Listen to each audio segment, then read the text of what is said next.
ਅੱਜ ਸਾਡੀ ਕੌਮ ਕਿੱਥੇ ਨੂੰ ਜਾ ਰਹੀ ਆ ਬਾਈ ਜੀ? ਜਿਸ ਕੌਮ ਤੋਂ ਬੱਚੇ ਪੈਦਾ ਨਹੀਂ ਹੋ ਰਹੇ ਹੈਗੇ 5-7 ਸਾਲ ਤੋਂ ਧਰਤੀ ਨੇ ਬੰਜਰ ਹੋ ਜਾਣਾ ਵਾ।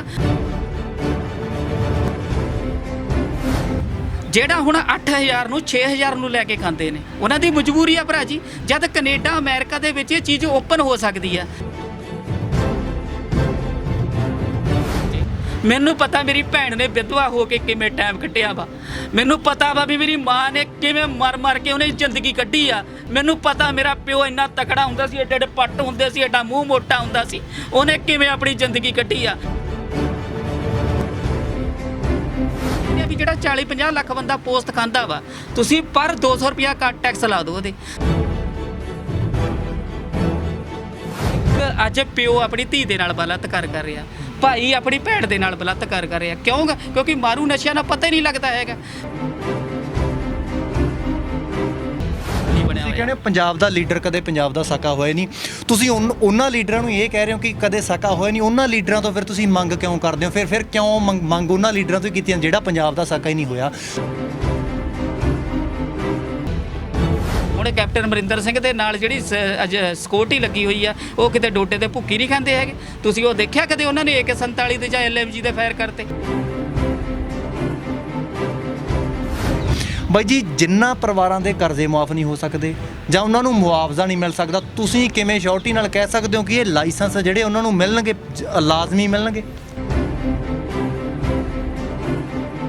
ਬਾਈ ਜੀ, ਜਦ ਮੇਰਾ ਭਾਈ ਮਰਿਆ ਤਾਂ ਉਹ ਵੀ ਕਹਿਣ ਲੱਗ ਗਿਆ, ਉਹ ਸਾਲਿਆਂ ਦੇ ਨਾਲ ਤਾਂ ਭੁੱਕੀ ਤੇ ਫੀਮ ਹੀ ਖਾਣ ਲੱਗ ਜਾਂਦਾ।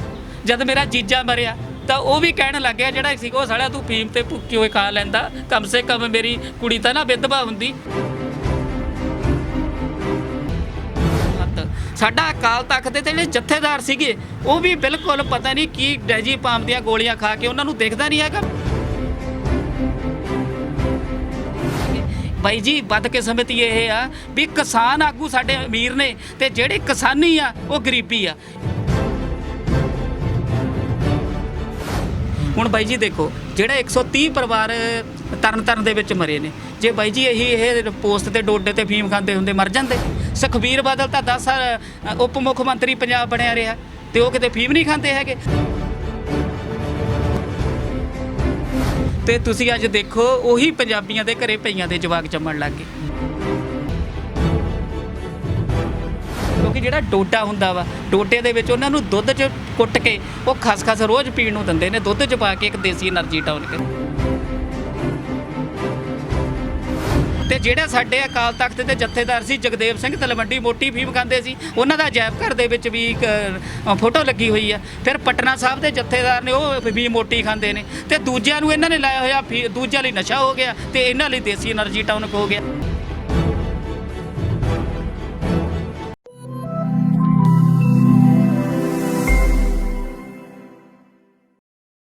ਸਤਿ ਸ਼੍ਰੀ ਅਕਾਲ ਜੀ, ਤੁਸੀਂ RMB ਟੈਲੀਵਿਜ਼ਨ ਦੇਖ ਰਹੇ ਹੋ। ਮੈਂ ਤੁਹਾਡਾ ਦੋਸਤ ਜਸ ਕਰੇਵਾਲ।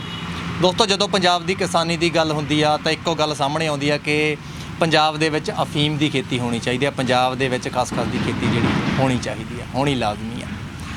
ਵੱਖ-ਵੱਖ ਜਥੇਬੰਦੀਆਂ ਦੁਆਰਾ, ਮੋਹਰੀਆਂ ਦੁਆਰਾ ਇਹ ਗੱਲ ਜਿਹੜੀ ਆ ਮੋਹਤਬਾਰਾਂ ਦੁਆਰਾ ਸਾਹਮਣੇ ਲਿਆਂਦੀ ਜਾਂਦੀ ਆ, ਜਾਂ ਫਿਰ ਇਉਂ ਕਹਿ ਲਈਏ ਕਿ ਵਿਰੋਧੀ ਧਿਰ ਦੇ ਵਿੱਚ ਜਿਹੜੀ ਪਾਰਟੀ ਹੁੰਦੀ ਆ ਉਹਦੇ ਦੁਆਰਾ ਜਿਹੜਾ ਇਹ ਮੁੱਦਾ ਆਏ ਦਿਨ ਚੱਕਿਆ ਜਾਂਦਾ ਆ। ਪਿਛਲੇ ਦਿਨੀ RMB ਟੈਲੀਵਿਜ਼ਨ ਦੇ ਉੱਪਰ ਜਿਹੜੀ ਆ ਇਸ ਬਾਬਤ, ਅਫੀਮ ਦੀ ਖੇਤੀ ਦੇ ਬਾਬਤ, ਖਸਖਸ ਦੀ ਖੇਤੀ ਦੇ ਬਾਬਤ ਜਿਹੜੀ ਇੱਕ ਇੰਟਰਵਿਊ ਆਉਂਦੀ ਆ। ਉਸ ਇੰਟਰਵਿਊ ਦੇ ਵਿੱਚ ਗੁਰਪ੍ਰੀਤ ਸਿੰਘ ਦਵੜੀਖਾਨਾ ਸਾਡੇ ਮੁੱਖ ਮਹਿਮਾਨ ਸੀ। ਉਹਨਾਂ ਨੇ ਆਪਣੇ ਵਿਚਾਰ ਰੱਖੇ, ਜੋ ਉਹਨਾਂ ਦੀ ਰਿਸਰਚ ਰਹੀ ਹੈ ਇਸ 'ਤੇ, ਜੋ ਕਿ ਜੇਕਰ ਇਹ ਖੇਤੀ ਹੁੰਦੀ ਆ ਤਾਂ ਸਾਡੇ ਕਿਸਾਨਾਂ ਦੇ ਨਾਲ ਕੀ ਹੋਵੇਗਾ, ਜਾਂ ਕਿਸਾਨਾਂ ਨੂੰ ਜਿਹੜੀ ਆ ਮੇਨਲੀ ਆਮਦਨ ਕਿੰਨੀ ਕੁ ਹੋਵੇਗੀ। ਸੋ ਵੱਖ-ਵੱਖ ਜਥੇਬੰਦੀਆਂ ਵੱਲੋਂ, ਵੱਖ-ਵੱਖ ਮੋਹਤਬਾਰਾਂ ਵੱਲੋਂ ਇੱਕ ਰੋਸ ਪ੍ਰਗਟਾਇਆ ਗਿਆ। ਰੋਸ ਪ੍ਰਗਟਾਉਣਾ ਲਾਜ਼ਮੀ ਵੀ ਹੈ, ਕਿਉਂਕਿ ਜਦੋਂ ਅਸੀਂ ਕਿਸੇ ਮੁੱਦੇ 'ਤੇ ਲੜ ਰਹੇ ਹੁੰਦੇ ਹਾਂ, ਜੇ ਆਪਾਂ ਉਸ ਦੀਆਂ, ਜਾਂ ਇਹ ਕਹਿ ਲਈਏ ਕਿ ਕੋਈ ਇਨਸਾਨ ਜਿਹੜਾ ਆਪਣੀ ਰਿਸਰਚ ਸਾਹਮਣੇ ਰੱਖਦਾ ਆ, ਉਹਦੇ ਵਿੱਚ ਇਹ ਵੀ ਕਿਹਾ ਜਾਂਦਾ ਹੈ ਕਿ ਜਿਹੜੀ ਇਹ ਖੇਤੀ ਆ ਇਹ ਕਿਸਾਨਾਂ ਦੇ ਲਈ ਬਹੁਤੀ ਲਾਹੇਵੰਦ ਨਹੀਂ ਹੋਣੀ। ਜੇ ਆਪਾਂ ਕਹੀਏ ਕਿ ਬਹੁਤੀ ਲਾਹੇਵੰਦ ਨਹੀਂ ਹੋਣੀ, ਤਾਂ ਇਹ ਰੋਸ ਪ੍ਰਗਟਾਇਆ ਗਿਆ ਵੱਖ-ਵੱਖ ਜਥੇਬੰਦੀਆਂ ਵੱਲੋਂ, ਵੱਖੋ-ਵੱਖ ਜਿਹੜਾ ਆ ਮੋਹਤਬਾਰਾਂ ਵੱਲੋਂ।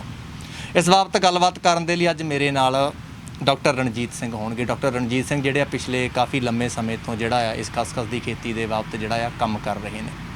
ਇਹਨਾਂ ਦੇ ਨਾਲ ਗੱਲਬਾਤ ਕਰਾਂਗੇ ਕਿ ਇਹਨਾਂ ਦਾ ਰੋਸ ਕੀ ਆ, ਉਸ ਮੁਲਾਕਾਤ ਨੂੰ ਲੈ ਕੇ ਕੀ ਰੋਸ ਪ੍ਰਗਟਾਇਆ ਸੀ। ਸਾਡੇ ਨਾਲ ਜਿਹੜਾ ਇਹਨਾਂ ਨੇ ਸੰਪਰਕ ਸਾਧਿਆ ਸੀ ਕਿ ਸਾਡੇ ਵਿਚਾਰ ਜਿਹੜੇ ਆ ਸਰੋਤਿਆਂ ਦੀ ਕਚਹਿਰੀ ਦੇ ਵਿੱਚ ਰੱਖੇ ਜਾਣ। ਉਸ ਮੁਲਾਕਾਤ ਦੇ ਜਿਹੜੇ ਸਵਾਲ ਉੱਠੇ ਨੇ, ਅਸੀਂ ਉਹਨਾਂ ਦਾ ਜਿਹੜਾ ਆ ਜਵਾਬ ਦੇਵਾਂਗੇ। ਸਭ ਤੋਂ ਪਹਿਲਾਂ ਡਾਕਟਰ ਸਾਹਿਬ ਦਾ ਸਵਾਗਤ ਕਰਦੇ ਹਾਂ, ਉਸ ਤੋਂ ਬਾਅਦ ਪੂਰੀ ਗੱਲਬਾਤ ਕਰਾਂਗੇ ਖਸਖਸ ਦੀ ਖੇਤੀ ਤੇ। ਡਾਕਟਰ ਸਾਹਿਬ ਸਤਿ ਸ੍ਰੀ ਅਕਾਲ, ਸਵਾਗਤ ਹੈ। ਵਾਹਿਗੁਰੂ ਜੀ ਕਾ ਖਾਲਸਾ, ਵਾਹਿਗੁਰੂ ਜੀ ਕੀ ਫਤਿਹ ਜੀ। ਡਾਕਟਰ ਸਾਹਿਬ, ਮੈਂ ਗੱਲਬਾਤ ਸ਼ੁਰੂਆਤ ਇਸ ਚੀਜ਼ ਤੋਂ ਕਰੂੰਗਾ, ਰੋਸ ਤੋਂ ਕਰੂੰਗਾ, ਕਿਉਂਕਿ ਤੁਸੀਂ ਰੋਸ ਪ੍ਰਗਟਾਇਆ ਸੀ, ਵੱਖ-ਵੱਖ ਜਥੇਬੰਦੀਆਂ ਨੇ, ਵੱਖ-ਵੱਖ ਮੋਹਤਬਾਰਾਂ ਨੇ ਰੋਸ ਪ੍ਰਗਟਾਇਆ ਸੀ ਉਸ ਮੁਲਾਕਾਤ 'ਤੇ ਕਿ ਉਸ ਇਨਸਾਨ ਨੇ ਕਿਉਂ ਇੱਦਾਂ ਕਿਹਾ ਜਾਂ ਕਿਵੇਂ ਇੱਦਾਂ ਕਿਹਾ, ਹੈ ਨਾ। ਉਹ ਰੋਸ ਅਸਲ ਦੇ ਵਿੱਚ ਕੀ ਆ, ਉਹ ਦੱਸਿਓ। ਬਾਈ ਜੀ, ਜਿਵੇਂ ਉਹਨਾਂ ਨੇ ਕਿਹਾ ਵਾ ਵੀ ਇਹ ਪੀਪਣੀ ਵਜਾਉਂਦੇ ਨੇ, ਹੋਰ ਜਥੇਬੰਦੀਆਂ ਨੇ ਖੜੇ ਕੀਤੇ ਹੋਏ ਨੇ ਤੇ ਭੇਡਾਂ ਪਿੱਛੇ ਲੱਗ ਜਾਂਦੀਆਂ ਨੇ। ਬਾਈ ਜੀ, ਪਹਿਲੀ ਗੱਲ ਇਹ ਆ ਵੀ ਜਿਹੜੀ ਅਫੀਮ ਦੀ ਖੇਤੀ ਹੈ, ਇਹਨੂੰ ਕਹਿੰਦੇ ਨੇ ਖਸਖਸ ਦੀ ਖੇਤੀ। ਆਪਾਂ ਖਸਖਸ ਨੂੰ ਬੀਜਦੇ ਹਾਂ, ਖਸਖਸ ਨੂੰ ਬੀਜ ਕੇ ਫਿਰ ਉਹ ਤੋਂ ਡੋਡਾ ਪੈਦਾ ਹੁੰਦਾ, ਡੋਡੇ ਨੂੰ ਕੱਟ ਲਾਉਂਦੇ ਆ ਤੇ ਫਿਰ ਉਹਦੇ ਵਿੱਚ ਅਫੀਮ ਨਿਕਲਦੀ ਆ। ਜਾਣੀ ਕਿ ਉਹ ਬਾਈ ਜੀ ਨੇ ਸਿਰਫ ਅਫੀਮ ਦੇ ਬਾਰੇ ਦੱਸੀ ਗਏ ਉਹ, ਜਦ ਕਿ ਉਹਨਾਂ ਨੇ ਇਹ ਨਹੀਂ ਦੱਸਿਆ ਹੈਗਾ ਵੀ ਜੋ ਖਸਖਸ ਆਪਾਂ ਬੀਜਦੇ ਆ ਗਰੇਵਾਲ ਸਾਹਿਬ, ਉਹਦੇ ਵਿੱਚੋਂ ਡੋਡਾ ਵੀ ਪੈਦਾ ਹੁੰਦਾ, ਉਹ ਵੱਖਰਾ ਵਿਕਦਾ ਵਾ, ਉਹਦੇ ਵਿੱਚੋਂ ਖਸਖਸ ਵੀ ਪੈਦਾ ਹੁੰਦੀ ਆ। ਖਸਖਸ ਮਾਰਕੀਟ ਦੇ ਵਿੱਚ 1300 ਰੁਪਏ ਕਿਲੋ ਵਿਕਦੀ ਆ, ਜਦ ਕਿ ਉਹ ਸਿਰਫ ਅਫੀਮ ਦੀ ਖੇਤੀ ਤੇ ਜ਼ੋਰ ਦੇਈ ਗਏ, ਜਦ ਕਿ ਉਹ ਖਸਖਸ ਬਾਰੇ ਬੋਲੇ ਹੀ ਨਹੀਂ ਹੈਗੇ, ਡੋਡਿਆਂ ਬਾਰੇ ਬੋਲੇ ਹੀ ਨਹੀਂ ਹੈਗੇ। ਤੁਸੀਂ ਦੱਸੋ ਕਿ ਇਹੋ ਜਿਹੀ ਫਸਲ ਹੈਗੀ ਆ ਪੰਜਾਬ ਦੇ ਵਿੱਚ ਜਿਹਦੇ ਵਿੱਚੋਂ ਤਿੰਨ ਚੀਜ਼ਾਂ ਨਿਕਲਦੀਆਂ ਹੋਣ। ਕਿਸੇ ਨੂੰ ਬਾਈ ਜੀ ਭੇਡਾਂ ਕਹਿਣਾ, ਕਿਸੇ ਨੂੰ ਪੀਪਣੀ ਵਜਾਉਣਾ ਕਹਿਣਾ। ਲੋਕਤੰਤਰ ਦੇਸ਼ ਦੇ ਵਿੱਚ ਹਰ ਬੰਦੇ ਨੂੰ ਆਪਣਾ ਸਵਾਲ ਰੱਖਣ ਦਾ ਹੱਕ ਆ। ਅੱਛਾ ਡਾਕਟਰ ਸਾਹਿਬ, ਮੈਨੂੰ ਇੱਕ ਗੱਲ ਦੱਸਿਓ, ਤੁਸੀਂ ਮੰਗ ਕੀ ਕਰਦੇ ਹੋ? ਦੋ ਵੱਖ-ਵੱਖ ਦੇਖ ਲਓ ਮੁੱਦੇ ਨੇ ਕਿ ਇੱਕ ਕਿਸਾਨ ਮਤਲਬ ਜਿਹੜੀ ਆ ਖੇਤੀਬਾੜੀ ਖਸਖਸ ਦੀ ਖੇਤੀ ਪੰਜਾਬ ਦੇ ਵਿੱਚ ਹੋਣੀ ਚਾਹੀਦੀ ਆ, ਦੂਸਰਾ ਮੁੱਦਾ ਆ ਪੰਜਾਬ ਦੇ ਵਿੱਚ ਠੇਕੇ ਖੁੱਲ੍ਹਣੇ ਚਾਹੀਦੇ। ਇਹ ਵੱਖ-ਵੱਖ ਮੁੱਦੇ ਨੇ। ਹਾਂਜੀ, ਤੇ ਕੀ ਮੰਗ, ਪਹਿਲੀ ਮੰਗ ਤੁਹਾਡੀ ਹੈ ਕਿ ਖੇਤੀ ਹੋਣੀ ਚਾਹੀਦੀ ਆ ਜਾਂ ਜਿਹੜੇ ਠੇਕੇ ਪੰਜਾਬ ਦੇ ਵਿੱਚ ਖੁੱਲ੍ਹਣੇ ਚਾਹੀਦੇ? ਸਾਡੀ ਬਾਈ ਜੀ ਦੋ ਹੀ ਮੰਗ ਆ, ਖੇਤੀ ਵੀ ਹੋਣੀ ਚਾਹੀਦੀ ਆ। ਖੇਤੀ ਅਸੀਂ ਉਹਨਾਂ ਨੂੰ ਕਹਿ ਰਹੇ ਹਾਂ, ਦੇਖੋ ਬਾਈ ਜੀ, ਜਿਹੜੀ ਕਿਸਾਨੀ ਆਤਮ ਹੱਤਿਆ ਕਰ ਰਹੀ ਆ, ਅਸੀਂ ਪੰਜਾਬ ਗੌਰਮੈਂਟ ਨੂੰ ਇਹ ਕਹਿ, ਦੇਖੋ ਬਾਈ ਜੀ, ਸਾਰੇ ਕਿਸਾਨਾਂ ਨੂੰ ਖਸਖਸ ਦੀ ਖੇਤੀ ਦੇ ਪਰਮਿਟ ਨਹੀਂ ਮਿਲ ਸਕਦੇ। ਜਿਨ੍ਹਾਂ ਨੂੰ ਮਿਲਣਗੇ ਉਹਨਾਂ ਨੂੰ ਬਿੱਗੇ ਦਾ ਮਿਲੂਗਾ ਤੇ ਮਰਲਿਆਂ ਦੇ ਵਿੱਚ ਮਿਲਣਗੇ। ਕਹਿਣ ਦਾ ਮਤਲਬ ਵੀ ਜਿਸ ਤਰ੍ਹਾਂ ਪੰਜਾਬ ਦੇ ਹਾਲਾਤ ਨੇ, ਹੁਣ ਦੇਖੋ ਬਾਈ ਜੀ, ਪੰਜਾਬ ਦੇ ਵਿੱਚ 40-50 ਲੱਖ ਬੰਦਾ ਪੋਸਟ ਦੀ ਵਰਤੋਂ ਹੀ ਕਰਦਾ ਵਾ। ਅਸੀਂ ਕਹਿੰਦੇ ਆ ਇੱਥੇ ਡੋਡਿਆਂ ਦੇ ਠੇਕੇ ਵੀ ਖੁੱਲ੍ਹਣ। ਕਿਉਂ ਖੁੱਲ੍ਹਣ? ਤੁਸੀਂ ਦੇਖੋ ਬਾਈ ਜੀ, 16 ਸਾਲ ਦੇ ਮੁੰਡੇ, 18 ਸਾਲ ਦੇ ਮੁੰਡੇ, 20 ਸਾਲ ਦੇ ਮੁੰਡੇ, ਤੁਸੀਂ ਦੇਖੋ ਕਿਵੇਂ ਸਿਵਿਆਂ ਦੇ ਰਾਹ ਪੈ ਰਹੇ ਨੇ। ਸਾਰਿਆਂ ਨੂੰ ਮੇਨ ਬਾਈ ਜੀ, ਇਸ ਟਾਈਮ ਪੰਜਾਬ ਦੇ ਹਾਲਾਤ ਕੀ ਨੇ? ਤੁਸੀਂ ਦੇਖੋ ਵੀ ਮਾਰੂ ਨਸ਼ੇ ਕਰਕੇ, ਚਿੱਟਾ ਸਮੈਕ ਪੀ ਕੇ, ਲੱਤਾਂ ਬਾਹਾਂ ਦੇ ਵਿੱਚ ਟੀਕੇ ਲਾ ਕੇ ਸਾਡੀ ਨੌਜਵਾਨੀ ਬਿਲਕੁਲ ਖੱਸੀ ਤੇ ਨਮਰਦ ਹੁੰਦੀ ਜਾ ਰਹੀ ਆ। ਹੁਣ ਬਾਈ ਜੀ ਦੇਖੋ, ਮਾਂ ਗੁਜਰੀ, ਸਰਬੰਸ ਗੁਰੂ ਸ੍ਰੀ ਗੁਰੂ ਬਾਜਾਂ ਵਾਲੇ ਵਾਰਸ ਮਾਂ ਗੁਜਰੀ ਨੇ ਠੰਡੇ ਬੁਰਜ ਦੇ ਵਿੱਚ ਰਹੇ, ਛੋਟੇ ਬੱਚਿਆਂ ਨੇ ਆਪਣਾ ਸਰਬੰਸ ਵਾਰਤਾ। ਸ੍ਰੀ ਗੁਰੂ ਗੋਬਿੰਦ ਸਿੰਘ ਮਹਾਰਾਜ ਨੇ ਮਾਛੀ ਦੇ ਬਾੜਾਂ ਦੇ ਵਿੱਚ, ਜੰਗਲਾਂ ਵਿੱਚ ਆਪਣੀ ਸਿੱਖ ਕੌਮ ਲਈ ਕੀ ਕੁਛ ਨਹੀਂ ਕੀਤਾ ਹੈਗਾ। ਤੇ ਅੱਜ ਬਾਈ ਜੀ ਉਹੀ ਸਿੱਖ ਕੌਮ ਤੋਂ ਆਪਣੇ ਬੱਚੇ ਪੈਦਾ ਨਹੀਂ ਹੋ ਰਹੇ ਹੈਗੇ। ਤੁਸੀਂ ਦੇਖੋ 1985 ਦੇ ਵਿੱਚ ਪੰਜਾਬ ਦੇ ਵਿੱਚ ਕੋਈ ਬੇਬੀ ਟਿਊਬ ਸੈਂਟਰ ਨਹੀਂ ਸੀਗਾ। ਅਸੀਂ ਬਾਈ ਜੀ ਗੱਲ ਕਰਦੇ ਹਾਂ 1984 ਦੀ ਸਿੱਖ ਨਸਲਕੁਸ਼ੀ ਦੀ, ਪਰ ਬਾਈ ਜੀ ਜਿਹੜੀ ਹੁਣ ਮਾਰੂ ਨਸ਼ਿਆਂ ਕਰਕੇ ਪੰਜਾਬੀਆਂ ਦੀ ਸਿੱਖ ਨਸਲਕੁਸ਼ੀ ਹੋ ਰਹੀ ਆ, ਉਹ ਕਿਸੇ ਨੂੰ ਦਿਖ ਹੀ ਨਹੀਂ ਰਹੀ ਹੈਗੀ। ਕਹਿਣ ਦਾ ਮਤਲਬ ਅਸੀਂ ਕਹਿੰਦੇ ਆ ਵੀ ਪੰਜਾਬ ਦੇ ਵਿੱਚ ਡੋਡਿਆਂ ਦੇ ਠੇਕੇ ਵੀ ਖੁੱਲ੍ਹਣ। ਕਿਉਂਕਿ ਬਾਈ ਜੀ, ਮੈਂ ਤੁਹਾਨੂੰ ਦੱਸਣਾ ਚਾਹੁੰਦਾ ਵੀ ਜੋ NDCP ਐਕਟ ਸੀਗਾ, ਇਹ ਨਸ਼ਾ ਵਿਰੋਧੀ ਕਾਨੂੰਨ, ਇਹ ਗਰੇਵਾਲ ਸਾਹਿਬ 1985 ਦੇ ਵਿੱਚ ਬਣਿਆ ਸੀਗਾ। ਇਸ ਕਾਨੂੰਨ ਦੇ ਵਿੱਚ ਦੇਖ ਲਓ ਤੁਸੀਂ, ਉਮਰ ਕੈਦ ਤੋਂ ਲੈ ਕੇ ਫਾਂਸੀ ਤੱਕ ਦੀਆਂ ਸਜ਼ਾਵਾਂ ਨੇ। ਫਿਰ ਨਸ਼ਾ ਘਟਣ ਦੀ ਜਗ੍ਹਾ ਵਧੀ ਕਿਉਂ ਜਾਂਦਾ ਵਾ? ਜਦ ਬਾਈ ਜੀ ਨਸ਼ਿਆਂ ਦੇ ਮੁੱਦੇ ਤੇ ਕੈਨੇਡਾ ਅਮਰੀਕਾ ਹਾਰ ਗਿਆ, ਸਾਡਾ ਪੰਜਾਬ ਕਦੇ ਨਹੀਂ ਜਿੱਤ ਸਕਦਾ ਹੈਗਾ ਜਿੱਥੇ ਦੇ ਲੀਡਰ ਤੇ ਜਿੱਥੇ ਦੀ ਪੁਲਿਸ ਨਸ਼ੇ ਤੋਂ ਮੋਟੀ ਕਮਾਈ ਕਰਦੇ ਆ। ਜਿਵੇਂ ਕੈਨੇਡਾ ਤੇ ਅਮਰੀਕਾ ਨੇ ਆਪਣੇ ਕਾਨੂੰਨਾਂ ਦੇ ਵਿੱਚ ਫੇਰ ਬਦਲ ਕੀਤਾ ਵਾ, ਆਪਣੇ ਕਾਨੂੰਨਾਂ ਨੂੰ ਬਦਲਿਆ ਵਾ। ਅਸੀਂ ਵੀ ਕਹਿੰਦੇ ਆ ਵੀ ਪੰਜਾਬ ਦੇ ਵਿੱਚ ਵੀ ਇਹ ਕਾਨੂੰਨਾਂ ਨੂੰ ਬਦਲਿਆ ਜਾਵੇ, ਥੋੜਾ ਕਿ ਢਿੱਲੇ ਕੀਤਾ ਜਾਵੇ। ਜਿਵੇਂ ਹੁਣ ਹਿੰਦੁਸਤਾਨ ਦੀਆਂ 14 ਸਟੇਟਾਂ ਦੇ ਵਿੱਚ ਖਸਖਸ ਦੀ ਖੇਤੀ ਹੁੰਦੀ ਆ, ਡੋਡਿਆਂ ਦੇ ਠੇਕੇ ਖੁੱਲ੍ਹੇ ਹੋਏ ਨੇ। ਤੁਸੀਂ ਭਰਾ ਜੀ ਦੱਸੋ, ਅਸੀਂ ਪੰਜਾਬ ਹਿੰਦੁਸਤਾਨ ਦਾ ਹਿੱਸਾ ਨਹੀਂ ਹੈਗੇ? ਅਸੀਂ ਇੱਥੇ ਕਹਿੰਦੇ ਆ ਵੀ ਜਿਹੜਾ 40-50 ਲੱਖ ਬੰਦਾ 32 ਸਾਲ ਤੋਂ, ਭਰਾ ਜੀ ਕਿਤੋਂ ਤਾਂ ਹੁਣ ਤੁਸੀਂ ਦੱਸੋ ਕਿਹੜੇ ਪਿੰਡ, ਕਿਹੜੇ ਸ਼ਹਿਰ 'ਚ ਕਿਤੇ ਡੋਡੇ ਨਹੀਂ ਵਿਕ ਰਹੇ ਹੈਗੇ?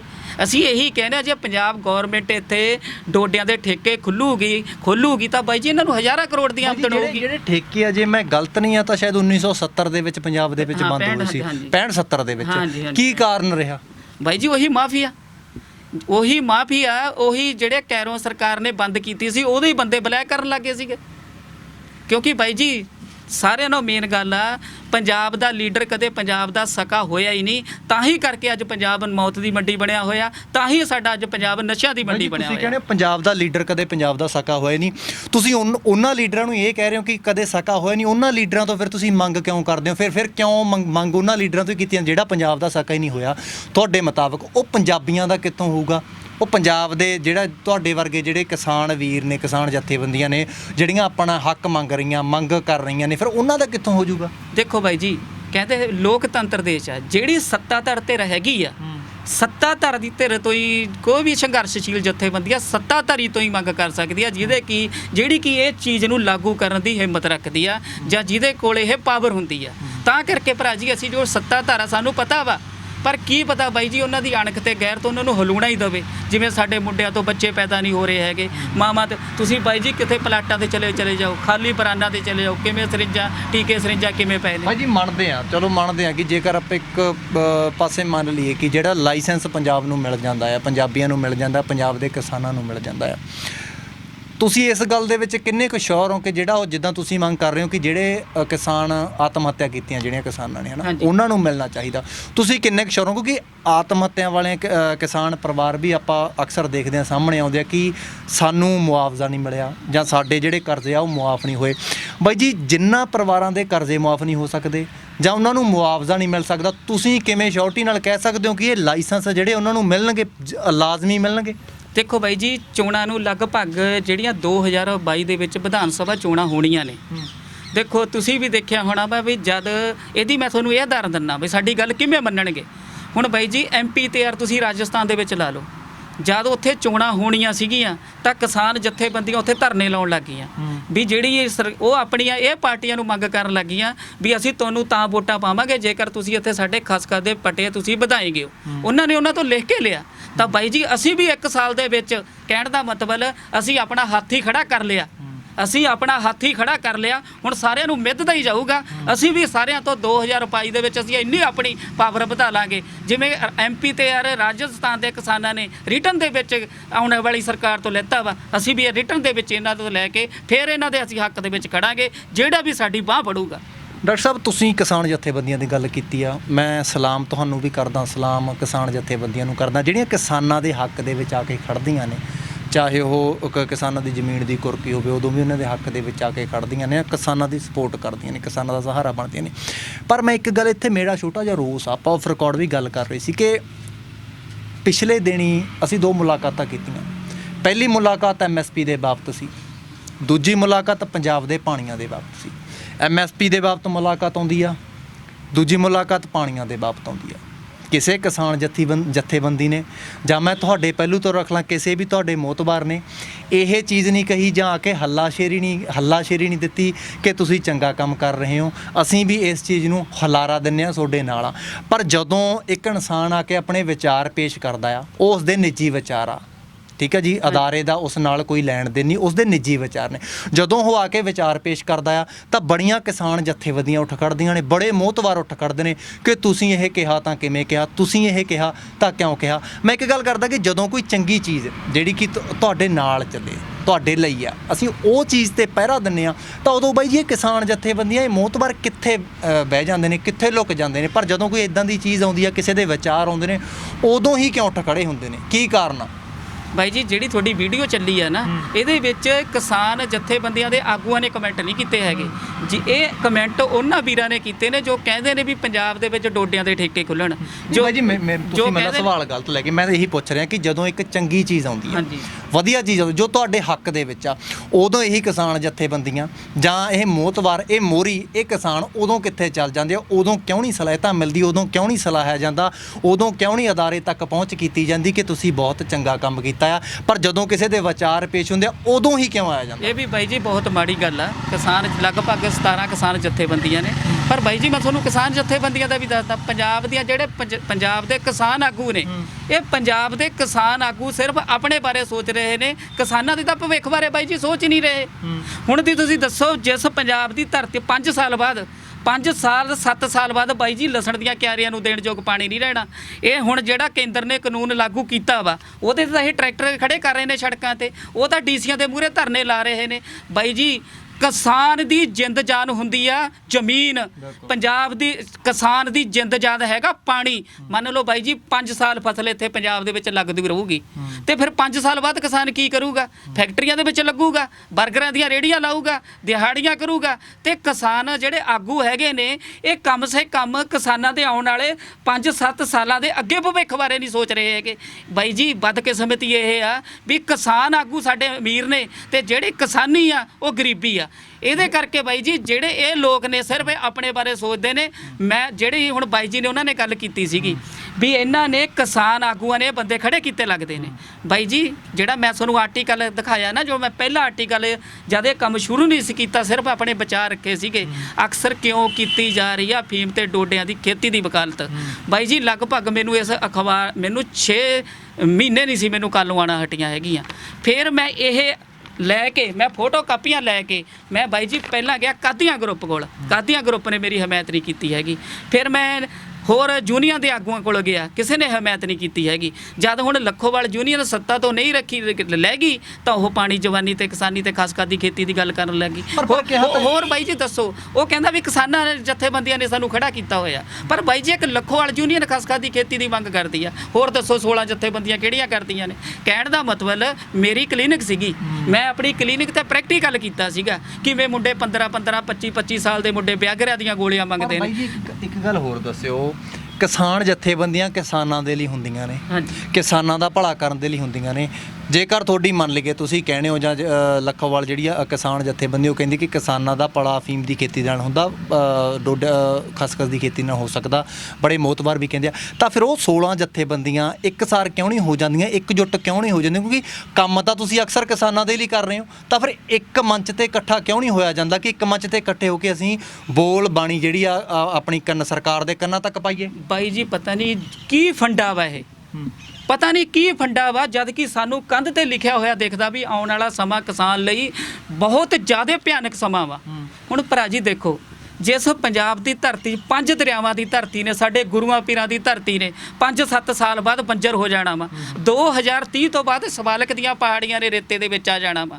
ਜਿਹੜਾ ਅੱਜ ਬੱਚਾ ਬਾਈ ਜੀ 1 ਸਾਲ ਦਾ ਬੱਚਾ ਵਾ, ਜਦੋਂ 8 ਸਾਲ ਦਾ ਹੋ ਗਿਆ ਤਾਂ ਤੁਸੀਂ ਦੇਖਿਓ ਉਹਨੂੰ ਪਾਣੀ ਪਿੱਛੇ ਤਰਸੂਗਾ। ਆਪਾਂ ਔਲੂਆਂ 'ਚ ਨਹਾ ਲੇ, ਨਹਿਰਾਂ 'ਚ ਨਹਾ ਲੇ, ਤੇ ਬਾਈ ਜੀ ਆਪਣੇ ਬੱਚਿਆਂ ਨੂੰ ਤਾਂ ਪਾਣੀ ਕਰਕੇ ਦੇਖੋ ਕਿੰਨੀ ਜਹਿਦ ਕਰਨੀ ਪੈਣੀ ਆ। ਹੈਰਾਨੀ ਪਤਾ ਗਰੇਵਾਲ ਸਾਹਿਬ ਕਿਸ ਗੱਲ ਦੀ ਆ? ਪੰਜਾਬ ਦੇ ਵਿੱਚ 100% ਜਨਤਾ ਦੇ ਵਿੱਚੋਂ 15 ਤੋਂ 20% ਜਨਤਾ ਪੈਸੇ ਵਾਲੀ ਆ। ਇਹ ਤਾਂ ਇਹਨਾਂ ਨੇ ਜਾਂ ਤਾਂ ਬੱਚੇ ਆਪਣੇ ਕੈਨੇਡਾ, ਅਮਰੀਕਾ, ਯੂਰਪ ਕੰਟਰੀਆਂ 'ਚ ਫਿੱਟ ਕਰਤੇ।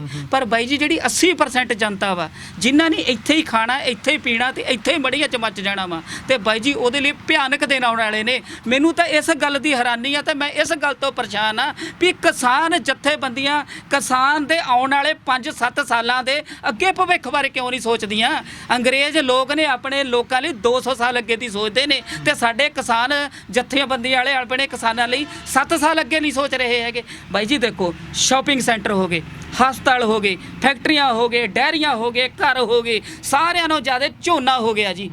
ਤੇ ਇਹਦੇ ਵਿੱਚ ਇੰਨਾ ਪਾਣੀ ਬਰਬਾਦ ਹੁੰਦਾ, ਕਿਸਾਨ ਜਥੇਬੰਦੀਆਂ ਕਿਉਂ ਨਹੀਂ ਸੜਕਾਂ ਤੇ ਟਰੈਕਟਰ ਖੜੇ ਕਰਦੀਆਂ ਹੈਗੀਆਂ? ਕਿਸਾਨ ਜਥੇਬੰਦੀਆਂ ਕਿਉਂ ਨਹੀਂ ਡੀਸੀਆਂ ਨੂੰ ਮੰਗ ਪੱਤਰ ਦਿੰਦੀਆਂ ਹੈਗੀਆਂ? ਕਿ ਕਿਸਾਨ ਲੀਡਰਾਂ ਨੂੰ ਦਿਖਦਾ ਨਹੀਂ ਹੈਗਾ ਵੀ ਜੱਟ ਦੀ ਜਿੰਦ ਜਾਨ ਹੈਗਾ ਪਾਣੀ। ਹੁਣ ਕਿਸਾਨ ਦੀ ਜ਼ਮੀਨ ਕਿਉਂ ਤੇ ਰੇਟ ਨਹੀਂ ਵੱਧ ਰਹੇ ਹੈਗੇ? ਕਿਉਂਕਿ ਬਾਈ ਗਰੇਵਾਲ ਸਾਹਿਬ ਜ਼ਮੀਨ ਖਰੀਦਣ ਵਾਲੇ ਨੂੰ ਪਤਾ ਵਾ, ਜ਼ਮੀਨ ਖਰੀਦਣ ਵਾਲੇ ਨੂੰ ਪਤਾ ਵਾ ਵੀ ਸਾਨੂੰ ਤਾਂ 5 ਸਾਲ ਬਾਅਦ ਤਾਂ ਸਾਨੂੰ ਇਹ ਕੌਡੀਆਂ ਦੇ ਭਾਅ ਜ਼ਮੀਨ ਵਿਕ ਜਾਣੀ ਆ।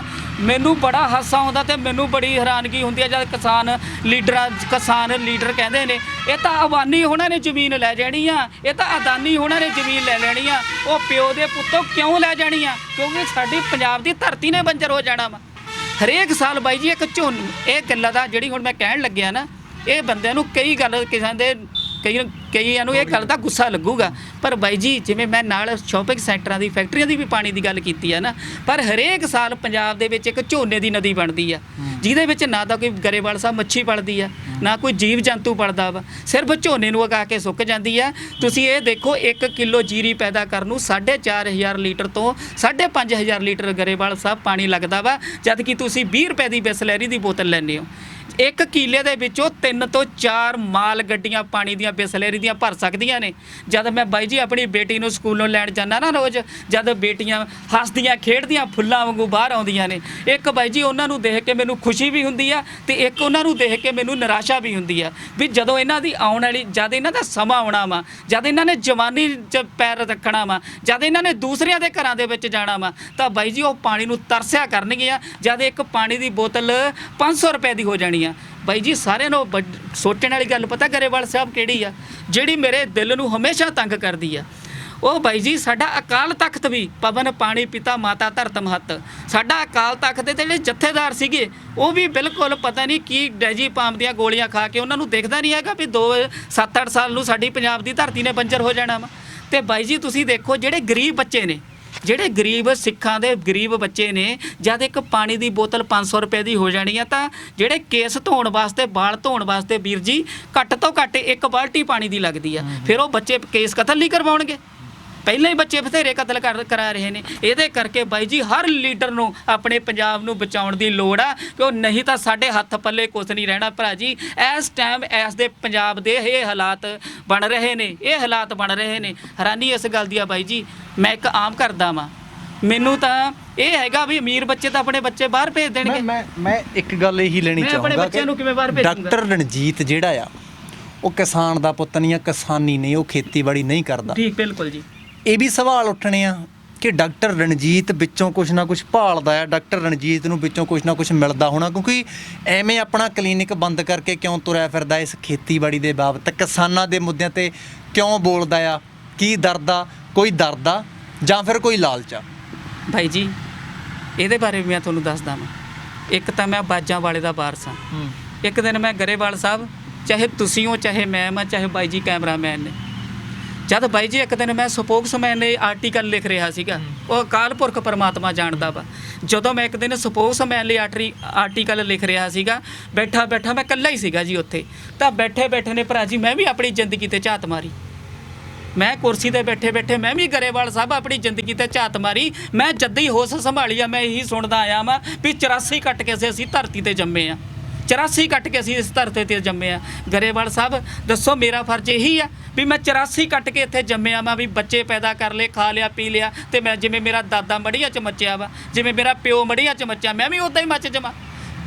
ਮੈਂ ਚਾਹੁੰਦਾ ਸੀਗਾ ਵੀ ਮੈਂ ਆਪਣੇ ਪੰਜਾਬ ਲਈ, ਆਪਣੇ ਬੱਚਿਆਂ ਲਈ, ਮੈਂ ਆਪਣੇ ਆਉਣ ਵਾਲੀਆਂ ਪੀੜ੍ਹੀਆਂ ਲਈ ਮੈਂ ਕੁਛ ਨਾ ਕੁਛ ਮਿਸਾਲ ਬਣ ਕੇ ਮਰਾਂ। ਕਿਉਂਕਿ ਬਾਈ ਜੀ ਜਿਸ ਦਿਨ ਦੀ ਮੈਂ ਬੰਦਾ ਸਿੰਘ ਬਹਾਦਰ ਦੀ ਫਿਲਮ ਦੇਖੀ ਆ, ਜਾਂ ਜਦੋਂ ਮੈਂ ਆਪਣੇ ਸ਼੍ਰੀ ਗੁਰੂ ਗੋਬਿੰਦ ਸਿੰਘ ਜਾਂ ਆਪਣੇ ਮੈਂ ਯੋਧਿਆਂ ਦੀਆਂ, ਸਿੱਖ ਸੰਘਰਸ਼ ਦੀਆਂ ਮੈਂ ਵੀਡੀਓ ਦੇਖੀਆਂ ਨੇ, ਤਾਂ ਬਾਈ ਜੀ ਮੇਰਾ ਚੀਚੀ ਤੋਂ ਲੈ ਕੇ ਮੇਰਾ ਸਿਰ ਤੱਕ ਦੇ ਮੇਰੇ ਸਾਰੇ ਬਾਣ ਹਲੂਣੇ ਜਾਂਦੇ ਨੇ। ਕਿਉਂਕਿ ਤੁਸੀਂ ਦੇਖੋ ਅੱਜ ਪੰਜਾਬੀਆਂ ਦੀ, ਜ਼ਿਆਦਾਤਰ ਪੰਜਾਬੀਆਂ ਦੀ ਅਣਖ ਤੇ ਗੈਰਤ ਮਰ ਚੁੱਕੀ ਆ। ਉਹ ਆਪਣੇ ਗੁਰੂਆਂ ਦੇ ਸੰਘਰਸ਼ਾਂ ਨੂੰ ਇਹ ਭੁੱਲ ਗਏ, ਜਦ ਕਿ ਸਾਡੇ ਗੁਰੂਆਂ ਨੇ ਆਪਣੇ ਲਈ ਕਿਉਂ ਸਰਬੱਸ ਵਾਰਤਾ, ਸਾਡੇ ਲਈ। ਤੇ ਅੱਜ ਸਾਡੀ ਕੌਮ ਕਿੱਥੇ ਨੂੰ ਜਾ ਰਹੀ ਆ ਬਾਈ ਜੀ? ਜਿਸ ਕੌਮ ਤੋਂ ਬੱਚੇ ਪੈਦਾ ਨਹੀਂ ਹੋ ਰਹੇ ਹੈਗੇ, 5-7 ਸਾਲ ਤੋਂ ਧਰਤੀ ਨੇ ਬੰਜਰ ਹੋ ਜਾਣਾ ਵਾ। ਮੈਂ ਤੁਹਾਨੂੰ ਹੋਰ ਦੱਸਦਾ, ਤੁਸੀਂ ਗੱਲ ਕੀਤੀ ਆ ਨਾ ਵੀ ਮੈਂ ਕਿਉਂ ਲੱਗ ਗਿਆ। ਬਾਈ ਜੀ ਮੇਰਾ ਭਾਈ ਸੀਗਾ ਚਰਨਜੀਤ ਸਿੰਘ ਭੋਲਾ, ਤੇ ਲਗਭਗ ਉਹਦੀ 26 ਸਾਲ ਦੀ ਉਮਰ ਸੀਗੀ। ਤੇ ਉਹ ਵੀ ਬਾਈ ਜੀ ਉਹਨੇ ਇੱਕ ਪਲਾਂਟ ਲਾਇਆ ਸੀਗਾ ਜਿਹੜਾ ਫੈਕਟਰੀਆਂ ਦੇ ਵਿੱਚ ਮਾਲ ਸਪਲਾਈ ਕਰਨ ਨੂੰ। ਉਹ ਬਾਈ ਜੀ ਬਹੁਤ ਦਾਰੂ ਪੀਣ ਲੱਗ ਗਿਆ ਸੀਗਾ, ਤੇ ਜਦ ਦਾਰੂ ਜ਼ਿਆਦਾ ਪੀਣ ਲੱਗ ਗਿਆ, ਮੇਰਾ ਪਾਪਾ ਵੀ ਉਹਨੂੰ ਰੋਕਦਾ ਹੁੰਦਾ ਸੀਗਾ ਵੀ ਤੂੰ ਨਾ ਦਾਰੂ ਪੀਆ ਕਰ। ਉਹ ਬਾਈ ਜੀ ਘਰੋਂ ਲੜ ਕੇ ਉਹਨੇ ਜਾ ਕੇ ਜਿਹੜੀਆਂ ਕਣਕ ਵਾਲੀਆਂ ਗੋਲੀਆਂ ਨੇ, ਉਹ ਕਣਕ ਦੀਆਂ ਗੋਲੀਆਂ ਖਾ ਕੇ ਮਰ ਗਿਆ। ਤੇ ਉਹ ਮਰ ਗਿਆ ਜੀ। ਤੇ ਮੇਰੀ ਮਾਂ, ਮੇਰਾ ਪਿਓ, ਉਹਨਾਂ ਦੀ ਜ਼ਿੰਦਗੀ ਬਾਈ ਜੀ ਨਰਕ ਬਣ ਗਈ। ਮੇਰੀ ਬੀਬੀ ਇੰਨੀ ਤਕੜੀ ਹੁੰਦੀ ਸੀਗੀ, ਮੇਰਾ ਪਾਪਾ ਇੰਨਾ ਤਕੜਾ ਹੁੰਦਾ ਸੀਗਾ। ਜਦ ਬਾਈ ਜੀ ਤੁਸੀਂ ਸੋਚ ਕੇ ਦੇਖੋ, ਜਦ ਕਿਸੇ ਦਾ ਜਵਾਨ ਪੁੱਤ ਮਰ ਜਾਂਦਾ ਨਾ, ਤਾਂ ਉਹਦੇ ਤੇ ਬਿਜਲੀ ਗਿਰਦੀ ਆ। ਤੇ ਫਿਰ ਇਦਾਂ ਹੀ ਇੱਕ ਦਿਨ ਮੈਂ ਆਪਣੇ ਜੀਜਾ ਜੀ ਨੂੰ ਛੱਡਣ ਜਾਂਦਾ ਸੀਗਾ ਮਲੇਰਕੋਟਲੇ, ਤਾਂ ਬਾਈ ਜੀ ਸਾਨੂੰ ਇੱਕ ਉਹਨਾਂ ਦੀ ਦਾਰੂ ਜ਼ਿਆਦਾ ਪੀਤੀ ਹੋਈ ਸੀਗੀ। ਮੈਂ ਕਿਹਾ ਮੇਰੇ ਜੀਜੇ ਤੋਂ ਤੁਰ ਨਹੀਂ ਹੁੰਦਾ ਹੈਗਾ, ਮੈਂ ਮੋਟਰਸਾਈਕਲ ਤੇ ਬਿਠਾ ਕੇ ਇਹਨਾਂ ਨੂੰ ਮਲੇਰਕੋਟਲੇ ਛੱਡਿਆ ਆਉਣਾ ਵਾ। ਜਦ ਬਾਈ ਜੀ ਮੈਂ ਉਹਨਾਂ ਨੂੰ ਮਲੇਰਕੋਟਲੇ ਛੱਡਣ ਗਿਆ, ਤਾਂ ਪਿੱਛੋਂ ਜ਼ਿਆਦਾ ਉਹਨਾਂ ਦੀ ਦਾਰੂ ਪੀਤੀ ਹੋਈ ਸੀਗੀ, ਤਾਂ ਉਹ ਇੱਕ ਲੱਖ ਤੇ ਉੱਲੜ ਕੇ ਇੱਕ ਸਾਈਡ ਤੇ ਗਿਰ ਕੇ, ਤੇ ਟਰੱਕ ਦਾ ਟਾਇਰ ਉਹਨਾਂ ਦੇ ਉੱਤੇ 'ਚ ਹੀ ਲੰਘ ਗਿਆ। ਬਾਈ ਜੀ ਮੈਂ ਇਹ ਸੋਚਦਾ ਵਾਂ, ਜੇਕਰ ਮੇਰਾ ਭਾਈ ਪੋਸਤ ਖਾਂਦਾ ਹੁੰਦਾ, ਜੇ ਮੇਰਾ ਜੀਜਾ ਪੋਸਤ ਖਾਂਦਾ ਹੁੰਦਾ, ਨਾ ਮੇਰੀ ਭੈਣ ਵਿਧਵਾ ਹੁੰਦੀ। ਜਿਹੜੇ ਮੇਰੇ ਭਾਣਜੇ ਸੀਗੇ ਉਹ ਇੰਨੇ ਬੱਚੇ ਸੀਗੇ ਜੀ, ਇੰਨੇ ਬੱਚੇ। ਮੈਨੂੰ ਪਤਾ ਮੇਰੀ ਭੈਣ ਨੇ ਵਿਧਵਾ ਹੋ ਕੇ ਕਿਵੇਂ ਟਾਈਮ ਕੱਢਿਆ ਵਾ, ਮੈਨੂੰ ਪਤਾ ਵਾ ਵੀ ਮੇਰੀ ਮਾਂ ਨੇ ਕਿਵੇਂ ਮਰ ਕੇ ਉਹਨੇ ਜ਼ਿੰਦਗੀ ਕੱਢੀ ਆ। ਮੈਨੂੰ ਪਤਾ ਮੇਰਾ ਪਿਓ ਇੰਨਾ ਤਕੜਾ ਹੁੰਦਾ ਸੀ, ਏਡੇ ਏਡੇ ਪੱਟ ਹੁੰਦੇ ਸੀ, ਏਡਾ ਮੂੰਹ ਮੋਟਾ ਹੁੰਦਾ ਸੀ, ਉਹਨੇ ਕਿਵੇਂ ਆਪਣੀ ਜ਼ਿੰਦਗੀ ਕੱਢੀ ਆ। ਅੱਜ ਉਹੀ ਹਾਲਾਤ ਮੈਂ ਆਪਣੇ ਪੰਜਾਬ ਦੇ ਦੇਖ ਰਿਹਾ ਵਾਂ। ਉਹੀ ਕਿਵੇਂ ਮਾਮਾ ਦੇ ਪੁੱਤ ਸਰਿੰਜਾ ਲਾਏ, ਕਦੇ ਉੱਥੇ ਪਿਆ ਕਦੇ ਉੱਥੇ ਪਿਆ, ਕਿਵੇਂ ਮਾਮਾ ਧੀਆਂ ਬਰਗਰਾ ਲਈਆਂ ਨੇ। ਤਲਾਕਾਂ ਦੀ ਗਿਣਤੀ ਦੇਖਿਆ ਬਾਈ ਜੀ ਕਿਵੇਂ ਵੱਧ ਗਈ, ਕਿਉਂ ਵੱਧ ਗਈ? ਮਾਰੂ ਨਸ਼ੇ ਕਰਕੇ। ਹੁਣ ਤੁਸੀਂ ਦੇਖੋ ਖੇਤੀ ਪਹਿਲਾਂ ਵੀ ਹੁੰਦੀ ਸੀਗੀ, ਹੁਣ ਤੇ ਇਹ ਕੁਦਰਤੀ ਨਸ਼ੇ ਦੀ ਅਸੀਂ ਮੰਗ ਕਰਦੇ ਹਾਂ। ਕੁਦਰਤੀ ਮਤਲਬ ਗੱਲ ਨਹੀਂ ਹੈ ਕਿ ਡਾਕਟਰ ਸਾਹਿਬ ਤੁਸੀਂ ਜਿਹੜਾ ਕਹਿ ਰਹੇ ਹੋ ਕਿ ਜੇਕਰ ਅਫੀਮ ਡੋਡੇ ਜਿਹੜੇ ਆ ਪੰਜਾਬ ਦੇ ਵਿੱਚ ਹੋਣਗੇ, ਪੰਜਾਬ ਦੇ ਵਿੱਚ ਠੇਕੇ ਖੁੱਲ੍ਹਣਗੇ, ਪੰਜਾਬ ਦੇ ਵਿੱਚ ਖੇਤੀ ਹੋਊਗੀ, ਤਾਂ ਜਿਹੜੇ ਦੂਸਰੇ ਨਸ਼ੇ ਨੇ ਜਿਹੜੇ ਪੰਜਾਬ ਦੀ ਜਵਾਨੀ ਨੂੰ ਗਰਕ ਕਰ ਰਹੇ ਨੇ, ਪੰਜਾਬ ਦੀ ਆਉਣ ਵਾਲੀ ਜਵਾਨੀ ਖਤਮ ਕਰ ਰਹੇ ਨੇ, ਜਾਂ ਜਿੱਦਾਂ ਦੱਸਿਆ ਕਿ ਸਾਡੇ ਪਿਓ ਦਾਦੇ ਜਿਹੜੇ ਵੀ ਥੋੜ੍ਹੀ ਬਹੁਤੀ ਦਾਰੂ ਪੀਂਦੇ ਆ ਜਾਂ ਵਧੇਰੇ ਮਾਤਰਾ ਦੇ ਵਿੱਚ ਪੀਂਦੇ ਆ, ਤਾਂ ਉਹਦੇ ਤੋਂ ਪਾਸੇ ਹਟ ਜਾਣਗੇ। ਤੁਸੀਂ ਤੋੜ ਮੰਗ ਰਹੇ ਹੋ ਬਾਈ ਜੀ। ਅਸੀਂ ਸ਼ਰਾਬ ਦਾ ਤੋੜ ਨਹੀਂ ਮੰਗ ਰਹੇ ਹੈਗੇ, ਅਸੀਂ ਮੰਗ ਰਹੇ ਹਾਂ ਚਿੱਟੇ ਦਾ, ਸਮੈਕ ਦਾ, ਮਾਰੂ ਮਾਰੂ ਨਸ਼ਿਆਂ ਦਾ ਤੋੜ। ਹਾਂ, ਮਾਰੂ ਨਸ਼ਿਆਂ ਦਾ ਉਹ ਮੰਗ ਰਹੇ ਹਾਂ। ਕਿਉਂਕਿ ਬਾਈ ਜੀ ਦੇਖੋ, ਬੰਦਾ ਘਾਤਕ ਨਸ਼ੇ ਨੂੰ ਉਦੋਂ ਹੀ ਲੱਗਦਾ ਵਾ ਜਦੋਂ ਉਹਨੂੰ ਇੱਕ ਕੁਦਰਤੀ ਨਸ਼ਾ ਨਹੀਂ ਮਿਲਦਾ ਹੈਗਾ। ਇੱਕ ਜਦ ਇੱਥੇ ਠੇਕੇ ਖੁੱਲ੍ਹੇ ਹੋਣਗੇ, ਅਸੀਂ ਤਾਂ ਕਹਿੰਦੇ ਆ ਵੀ ਇੱਕ ਡਾਕਟਰਾਂ ਦਾ ਪੈਨਲ ਬਿਠਾ ਦਿਓ, ਜਿਹੜਾ ਡਾਕਟਰ ਪਰਚੀ ਬਣਾਊਗਾ ਉਹਨੂੰ ਚੀਜ਼ ਮਿਲੇ। ਜਦ 32 ਸਾਲ ਤੋਂ ਇੱਥੇ ਦੇ ਬੰਦੇ ਲੈ ਕੇ ਭੋਸਤ ਖਾ ਰਹੇ ਨੇ, 32 ਸਾਲ ਤੋਂ ਖਾ ਰਹੇ ਨੇ ਨਾ ਜੀ। ਮੈਂ ਕਹਿਣਾ ਹਜ਼ਾਰਾਂ ਕਰੋੜ ਰੁਪਏ ਦੀ ਕਮਾਈ ਸਾਡਾ ਪੰਜਾਬ ਬਾਹਰਲੇ ਸੂਬਿਆਂ ਨੂੰ ਲਟਾ ਚੁੱਕਿਆ ਵਾ, ਤੇ ਜਾਂ ਇੱਥੇ ਦਾ ਮਾਫੀਆ ਖਾ ਚੁੱਕਿਆ ਵਾ।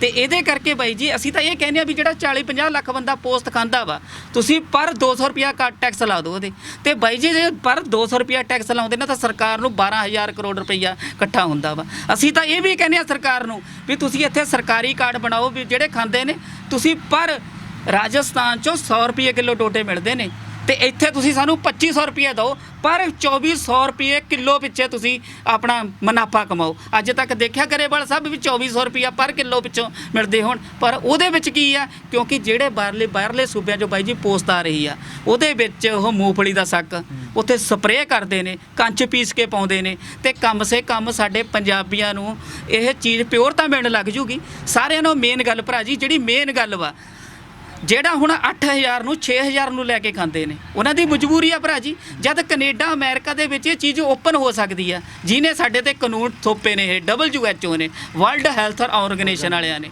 ਤੇ ਬਾਈ ਜੀ ਉਹ ਦੇਸ਼ਾਂ 'ਚ ਹੋ ਰਹੀ ਆ, ਤੇ ਅਸੀਂ ਇੱਥੇ 85% ਫੀਮ ਬਾਹਰੋਂ ਮੰਗਾ ਰਹੇ ਆ। ਜੇ ਸਾਡੇ ਨਾਲ ਧੋਖਾ ਨਹੀਂ ਤਾਂ ਹੋਰ ਕੀ ਚੀਜ਼ ਆ? ਡਾਕਟਰ ਸਾਹਿਬ ਇੱਕ ਗੱਲ ਦੱਸਿਓ, ਤੁਸੀਂ ਲਗਭਗ 4 ਸਾਲ ਤੋਂ ਲੱਗੇ ਹੋਏ ਹੋ ਇਸ ਮੁਹਿੰਮ 3.5 ਸਾਲ 3.5 ਸਾਲ ਤੋਂ। ਜਿਹੜੀਆਂ ਜਥੇਬੰਦੀਆਂ ਬਾਈ ਜੀ ਕਹੀ ਜਾਂਦੀਆਂ ਨੇ ਅਸੀਂ 5 ਸਾਲ ਤੋਂ ਲੱਗੇ ਹੋਏ ਆ, ਤਾਂ ਮੈਂ ਤੁਹਾਨੂੰ ਆਪਣੇ ਆਰਟੀਕਲ ਕੱਢ ਕੇ ਦਿਖਾਉਣਾ। 3.5 ਸਾਲ ਪਹਿਲਾਂ ਮੈਂ ਪੋਸਟ ਆਰਟੀਕਲ ਮੇਰਾ ਆਇਆ ਸੀ, ਅਕਸਰ ਕਿਉਂ ਕੀਤੀ ਜਾ ਰਹੀ ਆ ਫੀਮ ਦੀ, ਡੋਡਿਆਂ ਦੀ ਖੇਤੀ ਦੀ ਵਕਾਲਤ। ਉਹ ਤੋਂ ਬਾਅਦ ਮੇਰੀ ਬਿੱਟੂ ਚੱਕ ਵਾਲੇ ਨਾਲ ਮੇਰੀ ਪੰਜਾਬ ਦੀ ਪਹਿਲੀ ਇੰਟਰਵਿਊ ਆਈ ਸੀ, ਪੋਸਟ ਦੀ ਖੇਤੀ ਖੁਸ਼ਹਾਲੀ ਜਾਂ ਬਦਹਾਲੀ।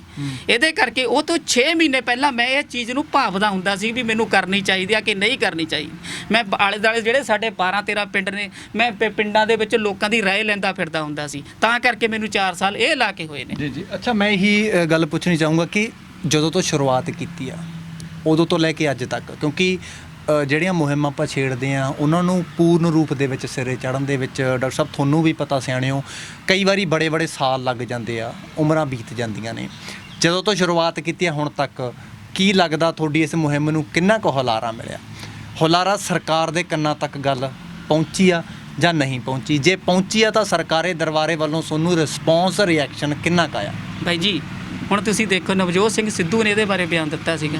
ਹੁਣ ਤੁਸੀਂ ਦੇਖਿਆ ਕੈਬਨਿਟ ਮੰਤਰੀ ਜਿਹੜਾ ਸਾਧੂ ਸਿੰਘ ਧਰਮਸੋਤ ਆ, ਉਹਦਾ ਤੁਸੀਂ ਬਿਆਨ ਦੇਖਿਆ ਹੋਣਾ ਵੀ ਇੱਥੇ ਫੀਮ ਦੀ ਖੇਤੀ ਹੋਣੀ ਚਾਹੀਦੀ ਹੈ। ਉਹਨਾਂ ਨੂੰ ਵੀ ਲੱਗਦਾ ਨਾ ਵੀ ਜਿਵੇਂ ਪੰਜਾਬ ਮੌਤ ਦੀ ਮੰਡੀ, ਨਸ਼ਿਆਂ ਦੀ ਮੰਡੀ ਬਣੀ ਹੈ ਆ, ਤਾਂ ਕੁਝ ਤਾਂ ਇਹਦਾ ਹੱਲ ਆਪਾਂ ਨੂੰ ਲੱਭਣਾ ਚਾਹੀਦਾ। ਵੀ ਅਸੀਂ ਬਾਹਰਲੇ ਦੇਸ਼ਾਂ ਦੀ, ਕੈਨੇਡਾ ਅਮਰੀਕਾ ਦੀਆਂ ਗੱਲਾਂ ਤਾਂ ਕਰਦੇ ਆ, ਅਸੀਂ ਉਹਨਾਂ ਦੀ ਰੀਸ ਵੀ ਕਰ ਲਈ ਹੈ। ਹੁਣ ਬਾਈ ਜੀ ਦੇਖੋ, ਜਿਹੜਾ 130 ਪਰਿਵਾਰ ਤਰਨ ਦੇ ਵਿੱਚ ਮਰੇ ਨੇ, ਜੇ ਬਾਈ ਜੀ ਇਹ ਪੋਸਟ ਤੇ ਡੋਡੇ ਤੇ ਫੀਮ ਖਾਂਦੇ ਹੁੰਦੇ ਮਰ ਜਾਂਦੇ? ਉੱਥੇ ਇੱਕ ਪਰਿਵਾਰ ਇਹੋ ਜਿਹਾ ਸੀ ਕਿ ਜਿਹਦਾ ਪਿਓ ਮਰ ਗਿਆ ਤੇ 3 ਬੱਚੇ ਲਵਾਰਸ ਹੋ ਗਏ, ਜਿਹੜੇ ਸੋਨੂ ਸੂਦ ਨੇ ਉਹਦੇ ਸਾਰਾ ਘਰ ਦਾ ਖਰਚਾ ਚੱਕਿਆ ਵਾ। ਬਾਈ ਜੀ ਤੁਹਾਨੂੰ ਨਹੀਂ ਲੱਗਦਾ ਉਹਦੇ ਵਿੱਚ ਵੀ ਕਿਤੇ ਨਾ ਕਿਤੇ, ਚਲੋ ਆਪਾਂ ਮਿਲਾਵਟ ਮੰਨ ਲਈ, ਉਹ ਪਾਸੇ ਦਾ ਮੁੱਦਾ ਆ ਕਿ ਸ਼ਰਾਬ ਦੇ ਨਾਲ, ਕਿ ਜੇਕਰ ਅਫੀਮ ਡੋਡੇ ਆਪਣੇ ਵਿੱਚ ਹੁੰਦੇ ਆ ਤਾਂ ਹੋ ਸਕਦਾ ਉਹਦੇ ਵਿੱਚ ਵੀ ਮਿਲਾਵਟ ਦੇ ਕਾਰਨ ਕੁਛ ਇਦਾਂ ਦੀਆਂ ਮੌਤਾਂ ਜਾਂ ਇਦਾਂ ਕੁਛ ਹੋਣ ਲੱਗ ਜੇ ਆਉਣ ਵਾਲੇ ਟਾਈਮ ਦੇ ਵਿੱਚ? ਨਹੀਂ ਬਾਈ ਜੀ, ਕੀ ਮੰਨਦੇ ਹੋ? ਬਾਈ ਜੀ ਇਹ ਤਾਂ ਉਹ ਗੱਲ ਹੋ ਗਈ ਵੀ ਆਪਾਂ ਇੱਕ ਮੁੰਡੇ ਦਾ ਵਿਆਹ ਕਰਨਾ, ਘਰੇ ਆਪਾਂ ਮੁੰਡੇ ਦਾ ਵਿਆਹ ਕਰਨ ਲੱਗੇ ਆ, ਉਹਦੀ ਕੁੜੀ ਕਹੀ ਜਾਂਦੀ ਆ ਵੀ ਵੀਰੇ ਨੂੰ ਕਿਤੇ ਨਹੁੰ ਅੱਡ ਲੈ ਕੇ ਵੱਖਰੀ ਨਾ ਹੋ ਜਾਵੇ, ਪਾਪਾ ਕਹੀ ਜਾਂਦਾ ਵਾ ਕਿਤੇ ਨਹੁੰ ਲੜਾਕੀ ਨਾ ਹੋਵੇ। ਬਾਈ ਜੀ ਕੁਛ ਨਹੀਂ ਹੋਣਾ ਹੈਗਾ। 14 ਸੂਬਿਆਂ 'ਚ ਅਸੀਂ ਦੇਖੇ, 14 ਸੂਬਿਆਂ 'ਚ ਤੁਸੀਂ ਦੇਖਿਆ ਜਿੱਥੇ ਹੁੰਦੀ ਆ ਕੋਈ ਚਿੱਟੇ ਨਾ ਮਰਿਆ ਹੋਵੇ।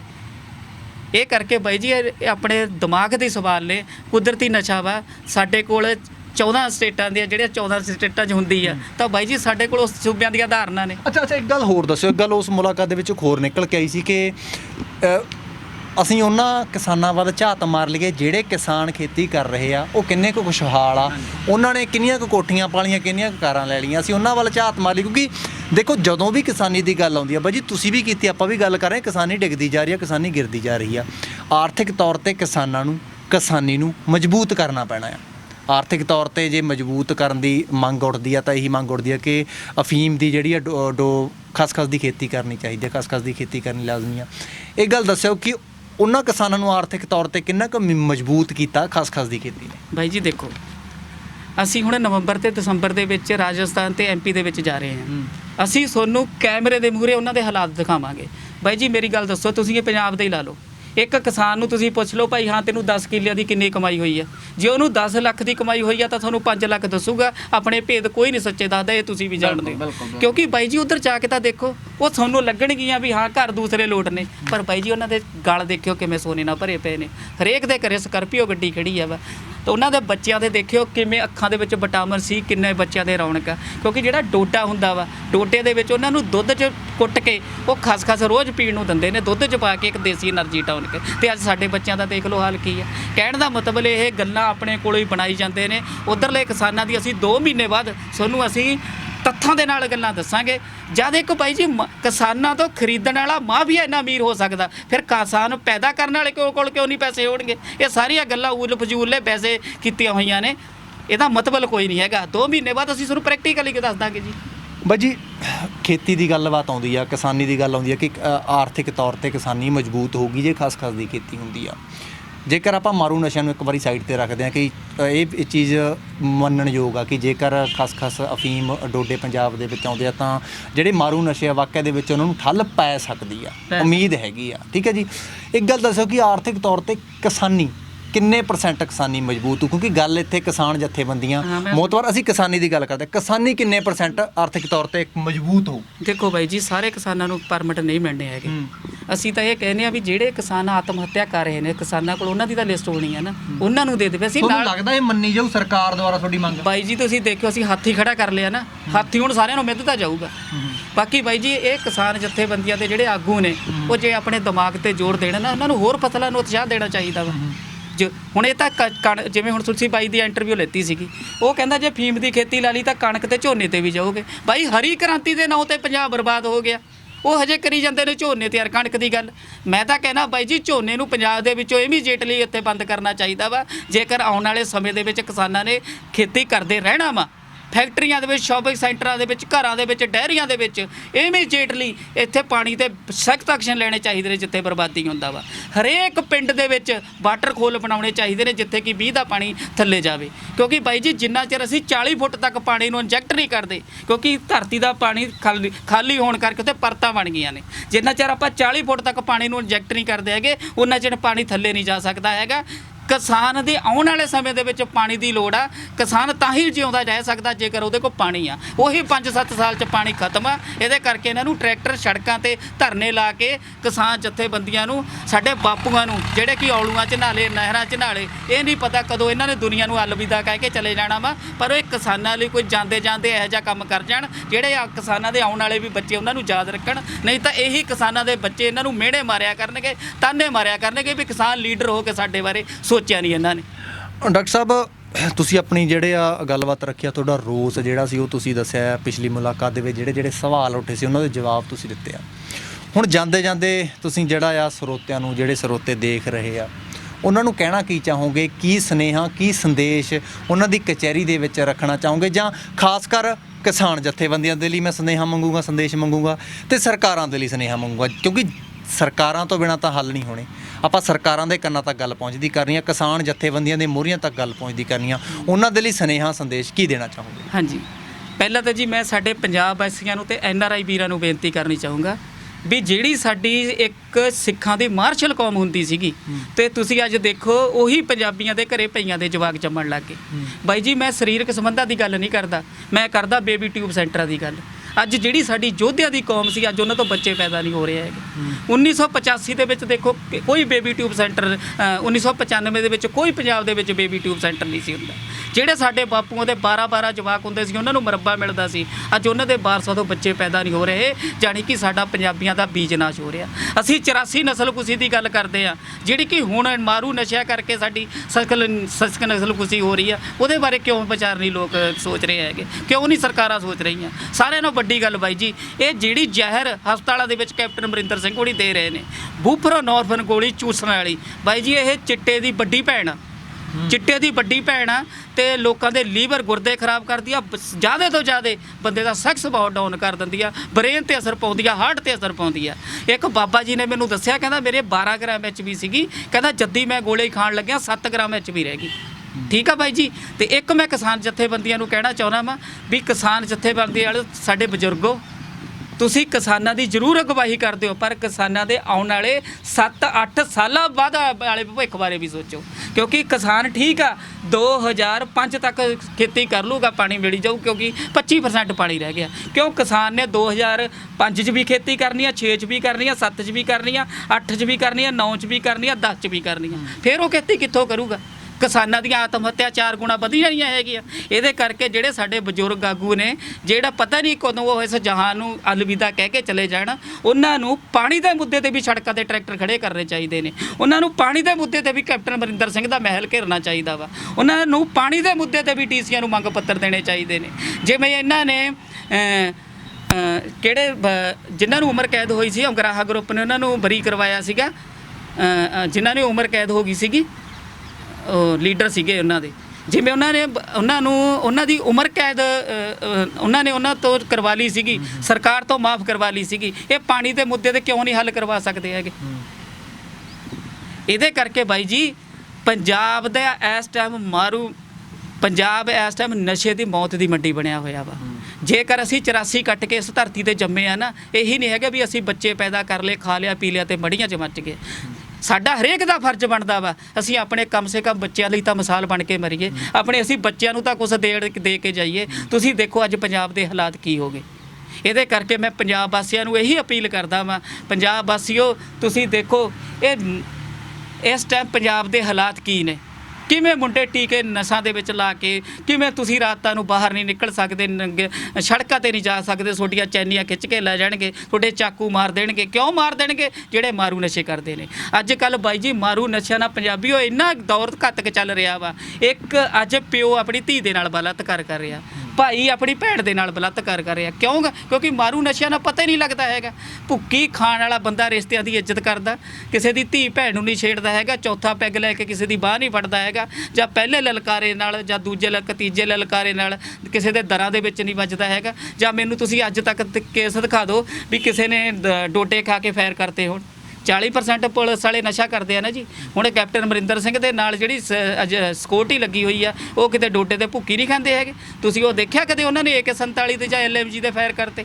ਜਾਂ ਕਿ DGP ਦਿਨਕਰ ਗੁਪਤਾ ਵਾ, ਜੇ ਉਹਨਾਂ ਦੇ ਗਨਮੈਨਾਂ ਨੇ ਭੁੱਕੀ ਤੇ ਫੀਮ ਖਾ ਕੇ ਫਾਇਰ ਕਰਤੇ। ਸੁਖਬੀਰ ਬਾਦਲ ਤਾਂ 10 ਸਾਲ ਉਪ ਮੁੱਖ ਮੰਤਰੀ ਪੰਜਾਬ ਬਣਿਆ ਰਿਹਾ, ਤੇ ਉਹ ਕਿਤੇ ਫੀਮ ਨਹੀਂ ਖਾਂਦੇ ਹੈਗੇ। ਸਾਰਿਆਂ ਨਾਲੋਂ ਵੱਡੀ ਗੱਲ ਗਰੇਵਾਲ ਸਾਹਿਬ, ਸਾਡੇ 5 ਤਖਤ ਨੇ ਸਿੱਖਾਂ ਦੇ, ਤੇ ਜਿਹੜੇ ਸਾਡੇ ਅਕਾਲ ਤਖਤ ਦੇ ਜਥੇਦਾਰ ਸੀ ਜਗਦੇਵ ਸਿੰਘ ਤਲਵੰਡੀ, ਮੋਟੀ ਫੀਮ ਖਾਂਦੇ ਸੀ, ਉਹਨਾਂ ਦਾ ਅਜਾਇਬ ਘਰ ਦੇ ਵਿੱਚ ਵੀ ਇੱਕ ਫੋਟੋ ਲੱਗੀ ਹੋਈ ਆ। ਫਿਰ ਪਟਨਾ ਸਾਹਿਬ ਦੇ ਜਥੇਦਾਰ ਨੇ, ਉਹ ਵੀ ਮੋਟੀ ਖਾਂਦੇ ਨੇ, ਤੇ ਦੂਜਿਆਂ ਨੂੰ ਇਹਨਾਂ ਨੇ ਲਾਇਆ ਹੋਇਆ, ਦੂਜਿਆਂ ਲਈ ਨਸ਼ਾ ਹੋ ਗਿਆ ਤੇ ਇਹਨਾਂ ਲਈ ਦੇਸੀ એનર્ਜੀ ਟਾਊਨਕ ਹੋ ਗਿਆ। ਜਾਣੀ ਕਿ ਜੇਕਰ ਇਹਨਾਂ ਨੇ ਮਾਰੂ ਨਸ਼ੇ ਇੱਥੇ ਬੰਦ ਕਰਨੇ ਨੇ, ਇਹ ਚਾਹੁੰਦੇ ਨੇ ਵੀ ਪੰਜਾਬੀਆਂ ਦੇ ਘਰੇ ਪੰਜਾਬੀਆਂ ਦੇ ਜਵਾਕ ਜੰਮਦੇ ਰਹਿ ਜਾਣ, ਤਾਂ ਬਾਈ ਜੀ ਇੱਥੇ ਠੇਕੇ ਖੋਲ੍ਹਣੇ ਚਾਹੀਦੇ ਨੇ। ਠੇਕੇ ਖੋਲ੍ਹ ਕੇ ਤੇ ਪਾਣੀ ਦੇ ਮੁੱਦੇ ਤੇ ਇਹਨਾਂ ਨੂੰ ਸਖਤ ਐਕਸ਼ਨ ਲੈਣੇ ਚਾਹੀਦੇ ਨੇ, ਕਿਉਂਕਿ ਬਾਈ ਜੀ 5-7 ਸਾਲਾਂ ਬਾਅਦ ਸਾਡਾ ਪੰਜਾਬ ਨਰਕ ਬਣਨ ਵਾਲਾ ਵਾ, ਤੇ ਆਉਣ ਵਾਲਾ ਸਮਾਂ ਸਾਡੇ ਲੀਡਰਾਂ ਨੂੰ ਤੇ ਕਿਸਾਨ ਜਥੇਬੰਦੀਆਂ ਦੇ ਆਗੂਆਂ ਨੂੰ ਕਦੇ ਮਾਫ ਨਹੀਂ ਕਰੂਗਾ ਜੇ ਇਹਨਾਂ ਨੇ ਆਉਣ ਵਾਲੇ ਸਮੇਂ ਦੇ ਵਿੱਚ ਨਾ ਭਾਵ ਕੇ ਨਾ ਕੋਈ ਸਖਤ ਕਦਮ ਚੱਕਿਆ। ਡਾਕਟਰ ਸਾਹਿਬ, ਤੁਸੀਂ ਅੱਜ ਆਪਣੇ ਕੀਮਤੀ ਸਮਾਂ ਦਿੱਤਾ, ਅਸੀਂ ਤੁਹਾਡਾ ਬਹੁਤ ਬਹੁਤ ਧੰਨਵਾਦ ਕਰਦੇ ਹਾਂ। ਕਿਸਾਨਾਂ ਦੇ ਲਈ ਜਿਹੜੀ ਤੁਸੀਂ ਮੁਹਿੰਮ ਚਲਾਈ ਹੈ, ਅਸੀਂ ਤੁਹਾਨੂੰ ਸਲਾਮ ਵੀ ਕਰਦੇ ਹਾਂ, ਸੈਲਿਊਟ ਵੀ ਕਰਦੇ ਹਾਂ, ਕਿਉਂਕਿ ਇੱਕ ਡਾਕਟਰ ਹੁੰਦੇ ਨਹੀਂ ਤਾਂ ਅਕਸਰ ਇਹ ਹੁੰਦਾ ਨਾ ਕਿ ਜਿਹੜਾ ਕੋਈ ਖੇਤੀ ਨਹੀਂ ਕਰਦਾ, ਜਦ ਸਾਡੇ ਅਕਸਰ ਕਿਸਾਨਾਂ ਦੇ ਵਿੱਚ ਵੀ ਦੇਖਿਆ ਜਾਂਦਾ ਕਿ ਜਿਹਦੀ ਜ਼ਮੀਨ ਠੇਕੇ 'ਤੇ ਹੁੰਦੀ ਹੈ ਨਾ, ਜੇਕਰ ਕੋਈ ਕਿਸਾਨਾਂ ਦੀ ਰੈਲੀ ਹੁੰਦੀ ਆ, ਉਹ ਕਿਸਾਨਾਂ ਦੀ ਰੈਲੀ 'ਚ ਵੀ ਨਹੀਂ ਜਾਂਦਾ। ਉਹ ਕਹਿੰਦਾ ਕਿ ਮੇਰੀ ਤਾਂ ਪਹਿਲੀ ਠੇਕੇ ਤੇ ਆ, ਮੈਂ ਕੀ ਲੈਣਾ, ਸਾਨੂੰ ਚੜੇ ਸਾਲ ਜਿਹੜਾ ਆ 60,000 70,000 ਸਾਨੂੰ ਆਪਦਾ ਠੇਕਾ ਜਿਹੜਾ ਮਿਲ ਜਾਂਦਾ, ਅਸੀਂ ਕੀ ਲੈਣਾ। ਪਰ ਤੁਸੀਂ ਇੱਕ ਡਾਕਟਰ ਹੋਣ ਦੇ ਬਾਵਜੂਦ ਆਪਣਾ ਕਲੀਨਿਕ ਬੰਦ ਕਰਕੇ ਆਪਣੀ ਜਿਹੜੀ ਆ ਦਿਹਾੜੀ ਮਾਰ ਕੇ ਤੁਸੀਂ ਜਾਂਦੇ ਹੋ, ਤੁਸੀਂ ਕਿਸਾਨਾਂ ਦੇ ਹੱਕ ਦੇ ਵਿੱਚ ਖੜਦੇ ਹੋ, ਕਿਸਾਨਾਂ ਲਈ ਕਰਦੇ ਹੋ। ਅਸੀਂ ਤੁਹਾਨੂੰ ਸਲਾਮ ਕਰਦੇ ਹਾਂ, ਸੈਲੂਟ ਕਰਦੇ ਹਾਂ। ਸਰਕਾਰ ਦੇ ਕੰਨਾਂ ਤੱਕ ਤੁਹਾਡੀ ਗੱਲ ਪਹੁੰਚੇ, ਇਹਦੇ ਲਈ ਅਸੀਂ ਦੁਆ ਵੀ ਕਰਦੇ ਹਾਂ। ਬਾਈ ਜੀ ਇੱਕ ਗੱਲ ਕਹਿਣੀ ਆ ਜ਼ਰੂਰ ਬਾਈ ਜੀ, ਤੁਸੀਂ ਪਹਿਲਾਂ ਮੈਨੂੰ ਸਵਾਲ ਕੀਤਾ ਸੀ ਨਾ ਵੀ ਨਾ ਤੁਸੀਂ ਕਿਸਾਨ ਹੋ ਜੀ।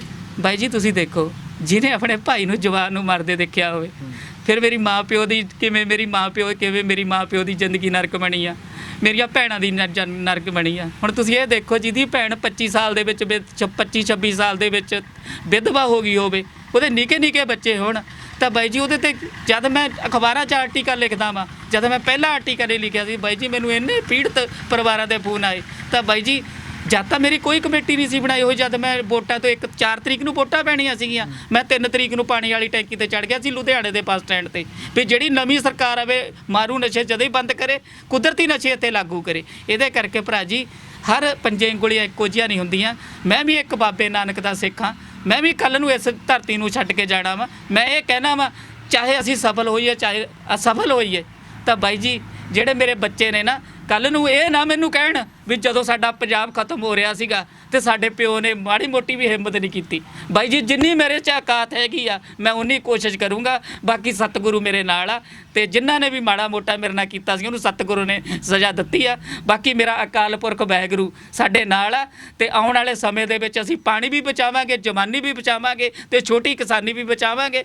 ਤੇ ਇਹ ਬਾਈ ਜੀ ਇਹ ਮੈਂ ਸਤਿਗੁਰੂ ਨੂੰ ਬੇਨਤੀ ਵੀ ਕਰਦਾ ਹਾਂ। ਇੱਕ ਗੱਲ ਦਾ ਮੈਂ ਵੀ ਤੁਹਾਨੂੰ ਵਾਅਦਾ ਦੇਣਾ ਕਿ ਬਾਈ ਜੀ, ਜੇਕਰ ਤੁਸੀਂ ਵਾਕਿਆ ਦੇ ਵਿੱਚ ਕਿਸਾਨੀ ਦੇ ਲਈ ਕੰਮ ਕਰ ਰਹੇ ਹੋ, ਜਵਾਨੀ ਦੇ ਲਈ ਕੰਮ ਕਰ ਰਹੇ ਹੋ, ਪਾਣੀ ਦੇ ਲਈ ਕੰਮ ਕਰ ਰਹੇ ਹੋ, ਤਾਂ ਸਾਡਾ ਅਦਾਰਾ ਜਿਹੜਾ ਹੈ ਹਮੇਸ਼ਾ ਤੁਹਾਡੇ ਨਾਲ ਖੜਾ ਹੈ, 24 ਘੰਟੇ ਤੁਹਾਡੇ ਨਾਲ ਆ। ਤੁਹਾਡੀ ਗੱਲਬਾਤ ਜਿਹੜੀ ਅਸੀਂ ਜਿੱਥੋਂ ਤੱਕ ਸਾਡੀ ਬਾਤ ਚੱਲਦੀ, ਅਸੀਂ ਕਿਸਾਨਾਂ ਦੇ, ਕਿਸਾਨ ਮੋਹਰੀਆਂ ਦੇ, ਕਿਸਾਨ ਵੀਰਾਂ ਦੇ ਤੇ ਵੱਡੇ ਮੋਹਤਬਾਰਾਂ ਦੇ ਕੰਨਾਂ ਤੱਕ, ਸਰਕਾਰਾਂ ਦੇ ਕੰਨਾਂ ਤੱਕ ਜ਼ਰੂਰ ਪਹੁੰਚਾਇਆ ਕਰਾਂਗੇ। ਤੁਹਾਡਾ ਬਹੁਤ ਬਹੁਤ ਧੰਨਵਾਦ। ਬਾਈ ਜੀ ਮੇਰੇ ਜਿਹੜਾ ਪਾਪਾ ਸੀ ਨਾ ਮੇਰਾ, ਉਹ ਕਹਿੰਦਾ ਬਈ ਰਾਧਾ ਸੁਆਮੀ ਸੀਗੇ, ਪਰ ਮੈਂ ਬਾਈ ਜੀ ਮੈਂ ਬਾਬੇ ਸ਼੍ਰੀ ਗੁਰੂ ਗੋਬਿੰਦ ਸਿੰਘ ਪਾਤਸ਼ਾਹ ਦਾ ਸਿੱਖ ਹਾਂ। ਤੇ ਬਾਈ ਜੀ ਜਦ ਮੇਰਾ ਭਾਈ ਮਰਿਆ ਤਾਂ ਉਹ ਵੀ ਕਹਿਣ ਲੱਗ ਗਿਆ, ਉਹ ਸਾਲਿਆਂ ਦੇ ਨਾਲ ਤਾਂ ਭੁੱਕੀ ਤੇ ਫੀਮ ਹੀ ਖਾਣ ਲੱਗ ਜਾਂਦਾ। ਜਦ ਮੇਰਾ ਜੀਜਾ ਮਰਿਆ ਤਾਂ ਉਹ ਵੀ ਕਹਿਣ ਲੱਗ ਗਿਆ, ਜਿਹੜਾ ਸੀ ਉਹ ਸਾਲਿਆ ਤੂੰ ਫੀਮ ਤੇ ਭੁੱਕੀ ਹੋਏ ਖਾ ਲੈਂਦਾ, ਕਮ ਸੇ ਕਮ ਮੇਰੀ ਕੁੜੀ ਤਾਂ ਨਾ ਵਿਧਵਾ ਹੁੰਦੀ, ਮੇਰਾ ਮੁੰਡਾ ਤਾਂ ਨਾ ਮਰਦਾ। ਇਹਦੇ ਕਰਕੇ ਬਾਈ ਜੀ ਕੁਦਰਤੀ ਨਸ਼ਿਆਂ ਨੂੰ ਨਾ ਹਰੇਕ ਕੋਈ ਚਾਹੁੰਦਾ ਵਾ, ਪਰ ਇਹ ਜਿਹੜਾ ਮਾਫੀਆ ਇਹ ਕੰਮ ਹੋਣ ਨਹੀਂ ਦੇ ਰਿਹਾ ਹੈਗਾ। ਤੇ ਦੇਖਿਓ ਅਸੀਂ ਜਿੱਦਣ ਕੁਦਰਤੀ ਨਸ਼ੇ ਪੰਜਾਬ 'ਚ ਲਾਗੂ ਹੋ ਗਏ ਨਾ, ਕੋਈ ਮਾਮਾ ਦਾ ਪੁੱਤ ਸੇਵਾ ਦੇ ਰਾਹ ਨਹੀਂ ਪਊਗਾ, ਕੋਈ ਭੈਣ ਸਾਡੀ ਵਿਧਵਾ ਨਹੀਂ ਹੋਊਗੀ, ਕੋਈ ਮਾਂ ਸਾਡੀ ਚਿੱਟੀ ਦਾੜੀ ਵਾਲਾ ਰੋਗ ਹੋਊਗਾ ਨਹੀਂ, ਨਾ ਸਾਨੂੰ ਟੈਂਕੀਆਂ ਤੇ ਚੜ੍ਹਨ ਦੀ ਲੋੜ। ਤੇ ਸਾਡਾ ਜਿਵੇਂ ਪੰਜਾਬ ਪਹਿਲਾਂ ਬਸਦਾ ਗੁਰਾਂ ਤੇ ਨਾ ਹੁੰਦਾ ਸੀ, ਸਾਡਾ ਪੰਜਾਬ ਉਹੀ ਬਸਦਾ ਗੁਰਾਂ ਤੇ ਨਾ ਹੋਊਗਾ। ਬਾਈ ਜੀ ਬਹੁਤ ਬਹੁਤ ਧੰਨਵਾਦ, ਤੁਸੀਂ ਅੱਜ ਆਪਣੇ ਕੀਮਤੀ ਸਮੇਂ ਦੇ ਵਿੱਚੋਂ ਸਮਾਂ ਦਿੱਤਾ। ਤੁਹਾਡਾ ਬਹੁਤ ਬਹੁਤ ਧੰਨਵਾਦ ਜੀ, ਤੁਸੀਂ ਇੱਕ ਆਮ ਬੰਦੇ ਨੂੰ ਜਗ੍ਹਾ ਦਿੱਤੀ। ਬਹੁਤ ਬਹੁਤ ਧੰਨਵਾਦ ਜੀ।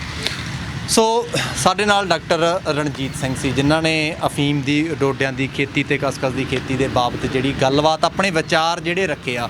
ਅਸਲ ਦੇ ਵਿੱਚ ਇਹਨਾਂ ਦੀ ਗੱਲ ਤੋਂ ਜਿਹੜਾ ਇੱਕ ਗੱਲ ਨਿਕਲ ਕੇ ਆਈ ਹੈ ਕਿ ਮਾਰੂ ਨਸ਼ਿਆਂ ਦਾ ਤੋੜ ਮੰਗਦੇ ਆ, ਕਿ ਜੇਕਰ ਇਹ ਮਾਰੂ ਨਸ਼ੇ ਜਿਹੜਾ ਤੋੜ ਚਾਹੀਦਾ ਆ ਤਾਂ ਉਹ ਅਫੀਮ, ਡੋਡੇ ਪੋਸਤ ਜੇਕਰ ਹੋਣਗੇ ਤਾਂ ਪੰਜਾਬ ਦੀ ਜਵਾਨੀ ਬਚ ਸਕਦੀ ਆ। ਕਿਉਂਕਿ ਇਹਨਾਂ ਦਾ ਕਹਿਣਾ ਹੈ ਕਿ ਜੇਕਰ ਅਫੀਮ ਡੋਡੇ ਖਾ ਕੇ ਕੋਈ ਫੈਰ ਨਹੀਂ ਕਰਦਾ, ਅਫੀਮ ਡੋਡੇ ਖਾ ਕੇ ਕੋਈ ਲੁਟਕਦਾ ਨਹੀਂ, ਐਕਸੀਡੈਂਟ ਬਹੁਤ ਘੱਟ ਹੁੰਦੇ ਆ। ਕਿਉਂਕਿ ਜਦੋਂ ਕੋਈ ਅਸੀਂ ਡਰਾਈਵ ਕਰ ਰਹੇ ਹੁੰਦੇ ਆ ਤਾਂ ਮੈਨੂੰ ਲੱਗਦਾ ਸ਼ਰਾਬ ਪੀਤੀ ਦੇ ਵਿੱਚ ਸਾਨੂੰ ਇਹ ਵੀ ਨਹੀਂ ਪਤਾ ਹੁੰਦਾ ਅੱਗੇ ਕੌਣ ਆ ਰਿਹਾ, ਅੱਗੇ ਕੀ ਆ ਰਿਹਾ ਆ।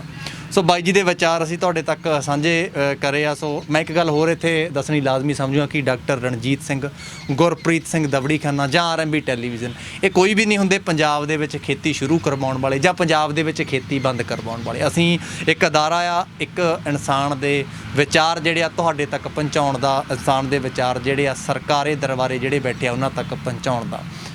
ਉਮੀਦ ਕਰਦੇ ਹਾਂ ਤੁਹਾਨੂੰ ਸਾਡੀ ਅੱਜ ਦੀ ਮੁਲਾਕਾਤ ਜਿਹੜੀ ਪਸੰਦ ਆਈ ਹੋਣੀ ਆ।